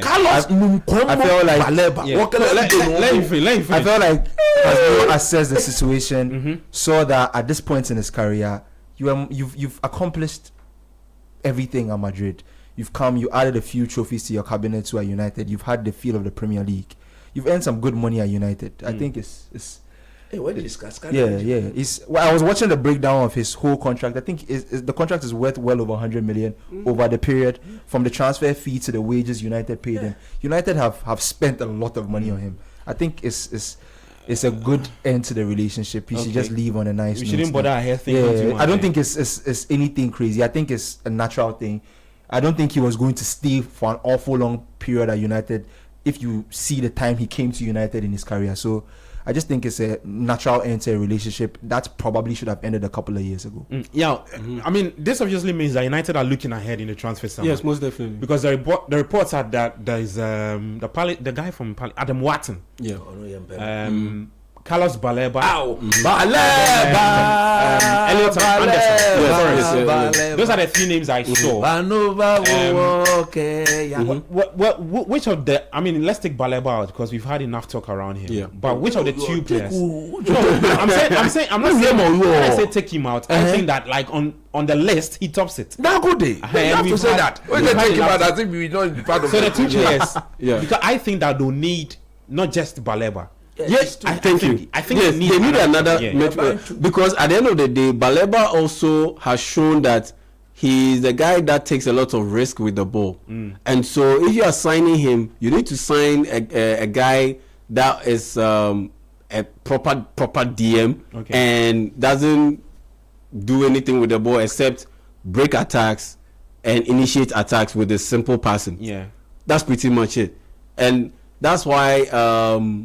Even Mikel Obi, when he was analyzing Carlos Baleba and his play at the AFCON, he said that if he's playing with him, he would want to play him a little bit higher up the pitch because he takes risk with the ball. And if you are the sole DM or the sole pivot and you take such risk with the ball, it makes it difficult for the team to entrust everything with you in terms of the responsibility of defending with you without any proper shield. So if you look at Bissouma, for instance, at Mali, that's the reason why the Eric Schell, during the time Eric Schell was Mali coach, and even now that Tom Saintfiet has become Mali head coach, he always pairs Bissouma with Lassana Coulibaly because he is the guy who just stay in front of the defense and just break up attacks and pass the ball in a very even manner, distributed simply. So if you are bringing in Carlos Baleba, which will be very pricey, then you need to bring in another central midfielder who will be more of a proper DM. And so in that sense, you're also looking at the future of Kobe Mainoo. Okay. So it will be very pricey. So is there a situation where you can have Kobe Mainoo as a register, like a deep line playmaker, and you have Carlos Baleba as more or less like a seed-off kind of player, right next to him, and who will be the Gattuso in that team? That's where there's a bit of a challenge in there. So I'm looking at a situation where you have Elliot Anderson. I'm looking at a situation where you have Elliot Anderson, and even if I can stretch it out for a little bit, I'll go in for Pape Gueye. Because if you are from Villarreal, from Villarreal, because I see that guy will be hot. It won't cost you as much as it will cost Baleba. Okay. If you want to go in for Baleba, he's playing in the Premier League. You mean he has a contract? Go for Gueye now? Yes, go for Gueye now because he'll be cheaper. Okay. He'll be cheaper compared to Adam Wharton. He plays for Crystal Palace and he's under contract for multiple years. Yeah. I've got England collapse. It will be very pricey. And the way Palace are moving now to West. Exactly. Elliot Anderson, he's playing for England now. For Nottingham Forest. One of two girls' favorites. Yes, actually. One of two girls' favorites. It will be pricey. Carlos Baleba, already we've heard the reported fee floating around. 100 million. Yeah. Are you telling me that Villarreal, if you give them 60 million pounds, they will release Pape Gueye? Or they'll release him? They will release him in a heartbeat. So I'm looking at a situation where, Man United do have money. Because once Casemiro's contract goes off the books, £375,000 a week? Wow. Look, bro, you have Kobe Mainoo in there. There's also Bruno Fernandes in there. You need a Pape Gueye. Look, as great as those options that you mentioned. So Pape Gueye, yes, I will go in for Pape Gueye because at the end of the day, he's a better fit next to those guys, and on top of that, he will cost far less than those options that you mentioned. And on top of that, he checks all the boxes. He's more experienced too. He's fast. He's strong. He's brilliant. 28, 29. He's brilliant with his passing and his speed and all of that. So for me, in that sense, I will go in for Pape Gueye. If Man United have more money to spend, then they can go in for an Elliot Anderson. Oh, Pape Gueye is 26. Yeah. 26. Prime years. The guy going for him. He's just at the right side. Prime years. Let me hear you. There's only Carlos Baleba. Nobody else. Mr. Mubibri. 1.5p. So you want Baleba who in there? Or just him? No. Before you think about any other player, bring him in first. Okay. Buy Nkwembo for me. Baleba.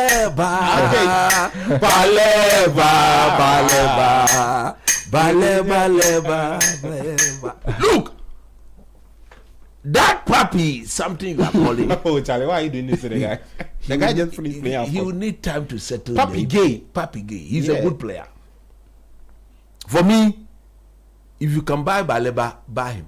You see, those two English boys, I don't want them. Adam Wharton and Anderson? They will be calling astronomical figures. Fair enough. And man, you don't have money. 200. You can't spend 200 million pounds on just two midfielders. No. So Baleba plus the Senegalese midfielder, Agbenomo. Then Bruno Fernandes. Bruno Fernandes may leave Okay. if United don't qualify for the Champions League. Oh, okay. Yes. But if they qualify, then, because you see, they shouldn't let him go. They should do everything possible to keep him, because if they let him go, then they should be thinking about getting a player like him. I'm hearing Bayern are hovering. You see, they should be thinking about for Bruno Fernandes. Yeah, they've been there. Bayern have been hovering around for a while. If United don't make the Champions League, nothing will make Bruno Fernandes stay. because it's like he has been in the EPL for so long, he's not even won the league title. So he want to go where immediately he can get win a league title. And that favors Bayern Munich. So for me, make the Champions League at all costs. Once you make the Champions League, you are guaranteed £100 million for qualifying to the Champions League. Then Baleba is secured. You go and get the other Senegalese midfielder, he's secure. Then Casemiro, Eyakweje $1 Ebo modern. She any share no more near Dufui. We all saw it. He can run. When you see he plays better when the game is not stretched but compact. And United decide to limit the space like we saw last week against Man City. Yeah. Then he will obviously be one of the best players on the pitch. But when it is that stretch where he needs to go box to box, come and protect, no, he can't do that. You put Carlos Nkwembo Baleba in that midfield, he stabilizes everything. No misbehaving from anybody. If you want to misbehave, he stops you. He breaks up the play, then he passes. I think, like you have said, I agree he takes risk. There is something that I think the coach can take out of him immediately because he's still very young. Baleba is not even 23 years. I believe a good coach can take that out of because without a doubt, I see his best position not as an advanced midfielder. I disagree with Mikel Obi. I think Baleba is better off in front of the back four.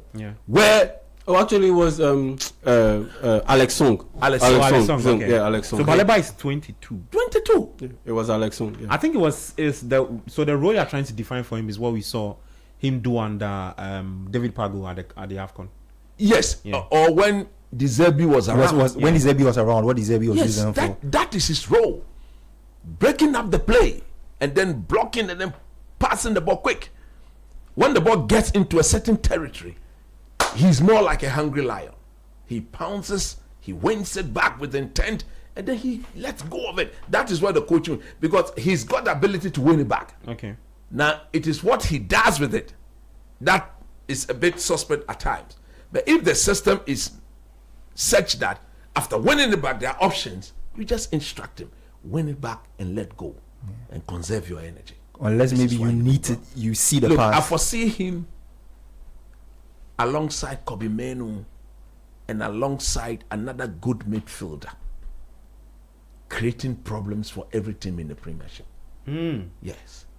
You remember I spoke about Kobe Menu. He's a bit, I won't use the word lazy. He's too slow. But he doesn't win ball.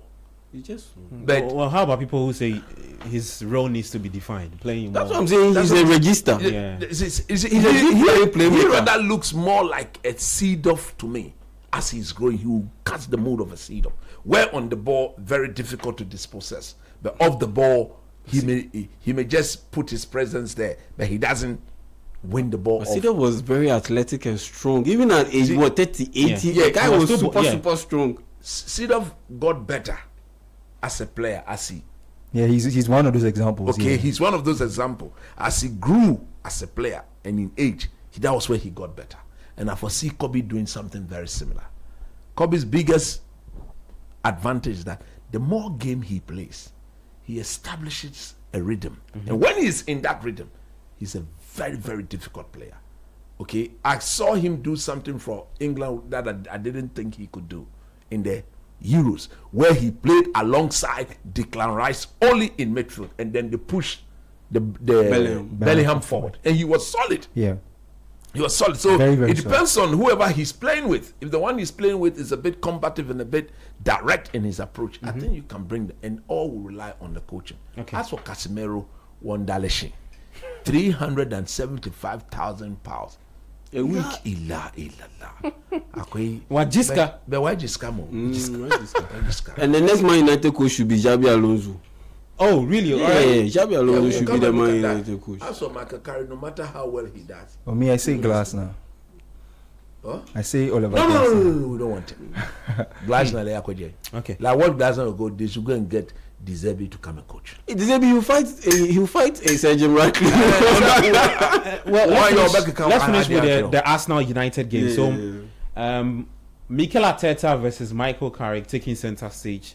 and in game week 23. And then let me start off with you. The United boys are talking big after see that performance against City. If the United that turned up against City turns up against Arsenal, it's going to be difficult for the Gunners. That's just how I'll summarize it.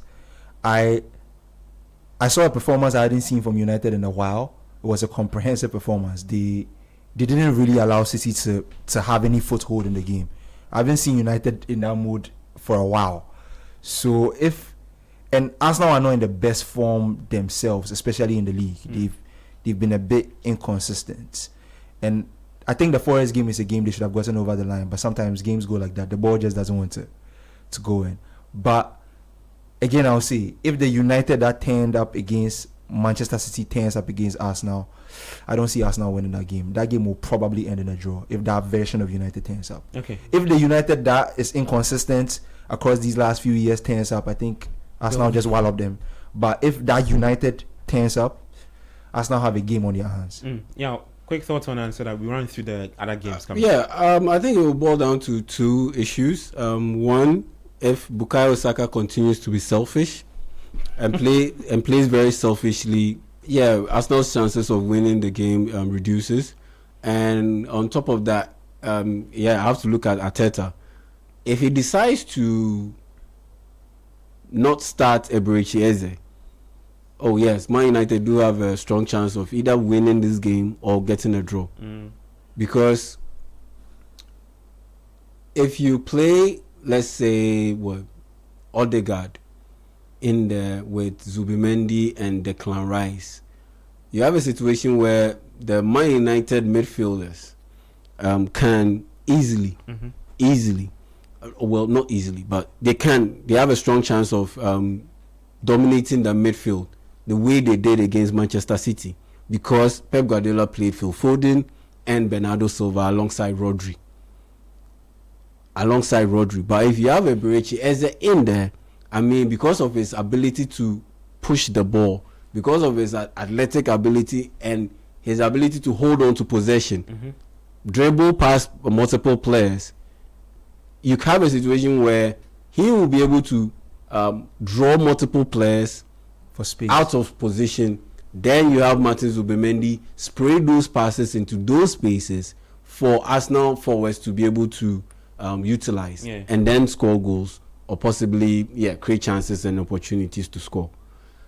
But if you do not play Eberechi Eze in there and you start Odegaard, yes, he's a fine player, he works out for the team and he can play some very good passes, but with the way Man United is likely to set up very deep, or with a quite mid block, not necessarily a low block, but mid block, those passing channels, I don't see them popping up. So you need a guy who can take on multiple players, dribble past them, or virtually use the speed and get past them to be able to create those avenues or create those holes. And then that's when Arsenal will be able to take advantage of those openings and get a goal or two. Okay. Like I said, Bukayo Saka. Look, there was that game against Chelsea. The second goal Arsenal scored, that Gyökeres scored. Before that goal was scored, Gyökeres was pissed with Bukayo Saka because he had a chance to just whip in the ball straight forward to him for him to tap the ball into the net. Instead, he checked back inside and Gyökeres threw his hands in the air and he was pissed, believing that the chance was lost, only for it to be recycled, and then the cross was drove into the box. Then Robert Sanchez made a mess out of that, what should have been a straightforward catch, and Gyökeres was just there and he just tapped the ball into the net. So imagine Robert Sanchez had made that save. Gyökeres wouldn't have been able to score, and that was against Chelsea. Their Champions League game against Inter Milan. Bukayo Saka had 3 very good chances. All he had to do was just lay the pass on to his teammates. I think it's because of his goal drought. Yes, he had 12 games, he hasn't scored a goal. But you shouldn't force the issue. Let the game come to you. At the end of the day, you are not a striker. You should play for the team. You are not a striker. You are a wing forward. So your main task is not necessarily to outscore the striker.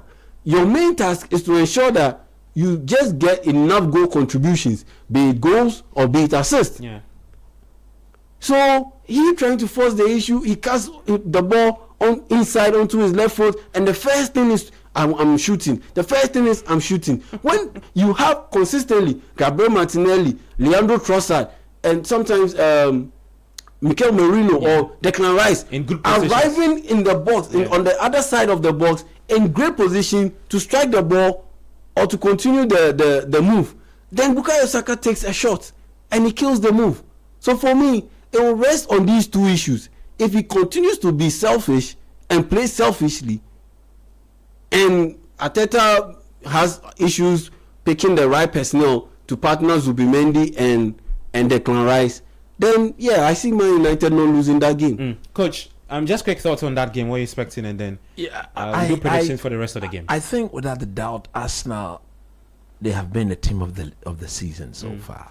There are times where you expect them to impose themselves better than they have done. This is a big game. Normally, there's one thing about Manchester United. In the big games, we are not sure of the version. Yeah. They've got a certain version of them. If that version were to show up, then Arsenal will be in big trouble. But it's at the Emirates. And I think it favors Arsenal. Man United, yes, they are buzzing from their victory last week against Man City. But this season, Man City has never been the benchmark. I think this is the benchmark. Do I expect United to go and beat Arsenal? I don't think so. Is it within their DNA to beat Arsenal? Yes, they are capable of doing so. So, like rightfully said, it has to do with the way Arsenal themselves will approach the game. And don't forget, they played in midweek. United hasn't played in midweek. They traveled to Italy. United hasn't traveled. When is the game? Is it Saturday or Sunday? Sunday. So that allows Arsenal to get some form of deserved rest. So that may technically not be an issue for them. But in the big games, Mikel Arteta himself at times has made questionable decisions. Questionable decision with his team sheet. Instead of him going for the game, he sets up the team not to lose the game. And the moment that becomes the mindset, I think Arsenal will be in trouble. This Manchester United backline, Dalot, Luke Shaw, his best years are gone. Dalot, you cannot trust him. If I'm Mark Carrick, I put Mazrari in there because United will be doing a lot more defending. And with Ahmad in front of Mazrari, I think United have got what it takes to put whoever plays at right back. I'm not sure whether the Italian is back, so it is likely that maybe Timber will play there. May play there, and Timber may be playing against Ahmad. Timber as a right back is more effective. And United has a decision to make. Would he bench Matthias Cunha again for Dogu? I think that is what he would do. But if I'm the manager, I will not do that. I will start Matthias Cunha. Because Man United will be so much on the defensive side that they will need proper ball carriers.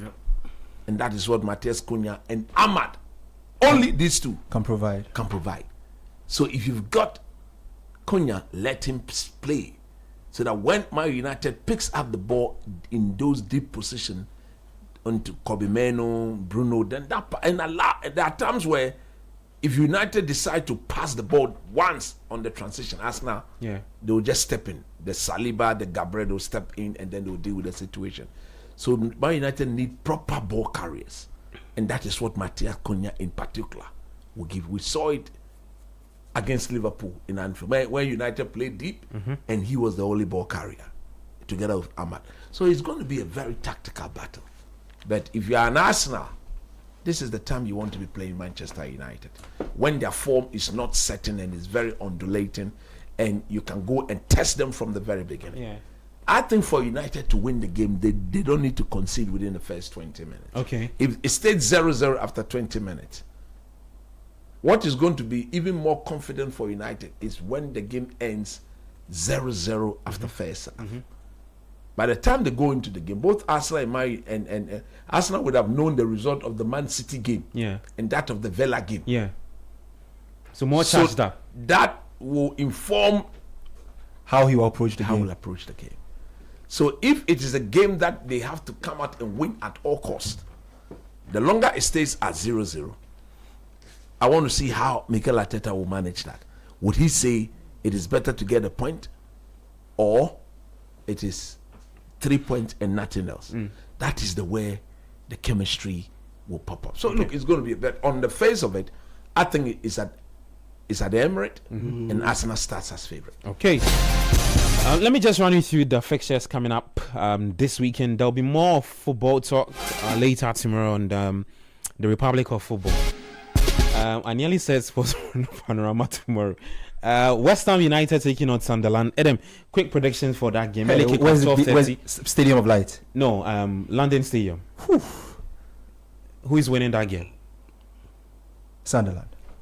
Wow. Yeah. Okay. Yeah, Burnley Spurs at 3 p.m. as part of the 3 p.m. batch of Burnley Spurs, a draw. Burnley playing at the Turf Moor. Coach, Fulham Score are taking draw. on score draw. Yeah. Okay. Fulham are taking on Brighton at the Craven Cottage. In that I game, think I fancy Fulham. They are the home team. Brighton themselves are very inconsistent with their form. Okay. And then Manchester City are doing their thing in. They're going to play. Who are they playing? Wolves. They are playing Wolves. Oh, Charlie Fowler. Everybody's beating Wolves. Bournemouth will take on Liverpool. That's at the Vitality. Yeah. I'll go for a score draw. A score draw. Yeah. Okay. Then Sunday, we have 4 games. Coach, Brentford taking on Forest. 2 p.m. Brentford win. Okay. Crystal Palace, Chelsea. Whoa. At the Selhurst Park. Selhurst Park right now. This point. Yeah. Palace are in some deep. Yeah. I'll go in for a Chelsea win. I'll go in for a Chelsea win. Manager. John Philippe Mateta says he wants to play Champions League football. I'll go Chelsea win. Okay, Chelsea win. Newcastle Villa. St. James's Park. Yeah, that's a really good game. That's a really good game. Score draw. Okay. Then the Arsenal United one. I think Man United should take care of the corners, the set pieces, and they'll be fine. Yeah. Okay. Guys, shouts. Big shouts. Big shouts to Samuel Dogbache. Okay. Big shouts to Samuel Dogbache. I met him. In Christmas. Covering one of the programs, the football programs, developmental programs. Big shouts to Samuel Dobache, and big shouts to Vincent Bizon-Nachinam, who was my senior back in JSS, and now I'm running for Western Medical Doctors Association president. So big shouts to Vincent Bizon-Nachinam. Today is big like my shout out. It plenty. It is from 3 sources. So let me do one. I will do. Don't worry. This one is for the Manchester United supporters. Okay, please go ahead. I did for you. Go ahead. To my Manchester United supporters, Italy letter. Obed Yao Anderson, KB Asante, Prince Raj, Aaron Parkwisi, is that guy's name in it? Inspector Gabriel Asubonting, Sadiq Akwe, Kagawa, Derek Cannavaro, Monke, Ahmad Fabricio Romano, Philip, Fifi Dodu, United, and of course Solomon Prodigal. Still, what's the man is there? Not Bizo, but they be great guys. Okay, and then to the one and only Obed of Glyco. He's their boss. Obed, Remember the guy who brought us the lunch one Sunday? Yeah, we had guy. We had guy. Don't forget, you've not got the sizes here too. We'll send it. I will send my. I will collect. Okay, so that is the first one. Second one. Look, is to one of our biggest fan. Okay, he's always been listening to the show, and you remember there was a day the entire sports team were surprised with that glorious chicken gift.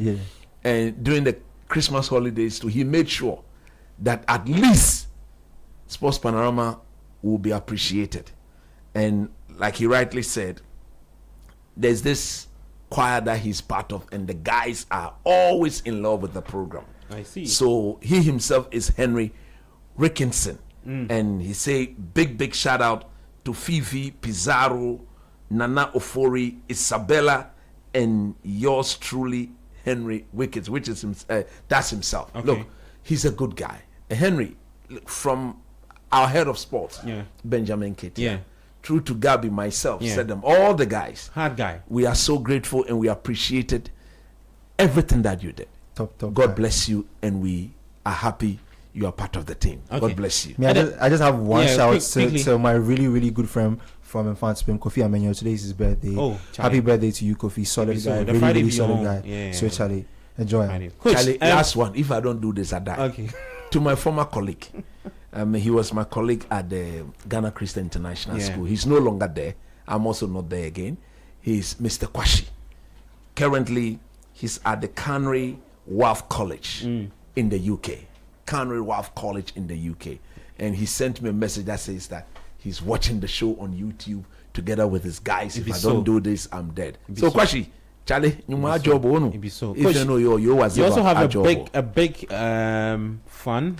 Nanyama, I've mentioned her name before to you. Yeah, she always enjoys listening to you on the show. And then our owner Draxton Kwarma was also listening. She sent me a video of her in a car listening to you. And then want to shout Raymond, the venue media officer for at the Accra Sports Stadium, and then my good friend Jacob Nabi and Gucci Mane also listening. Then to my two guys, Dominic Gucci Mane and then Daniel Payday. And then today we met the CEO for Rich City Football Club, Cleopatra. That's right. In Siankitia. She be top woman, lawyer, football administrator, everything so she they do.